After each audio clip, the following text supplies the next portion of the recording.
É aquele que não quer repreensão, é aquele que não quer mudar, é aquele que erra, mas não quer mudança. A diferença está aí, né? Daquele que é, daquele que não é. Porque aquele que reconhece que é pecador, que é sujo, que precisa ser limpo, ser lavado. Jesus faz o quê? Vai lá e perdoa, restaura, levanta, né? Dá dupla honra. Ele faz aquela história de derrota se transformar numa história de vitória, de bênção. Mas para isso tu tem que fazer o quê? Tu tem que reconhecer que tu precisa descer na casa do oleiro todo dia.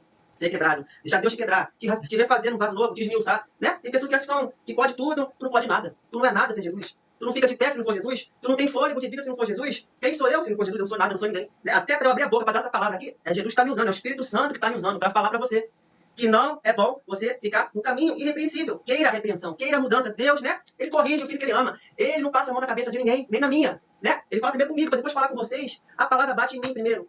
Né? Ninguém é santinho aqui não. Ninguém é super-homem, Mulher Maravilha, não. Todo mundo erra, todo mundo peca. Todo mundo tem pensamento peca. Jesus tem uma posição contigo. Jesus tem um plano na tua vida. O diabo quer levar a tua alma. Satanás quer matar a tua vida. Satanás quer levar você pro inferno. Satanás quer destruir tua família. Satanás quer a derrota pra você.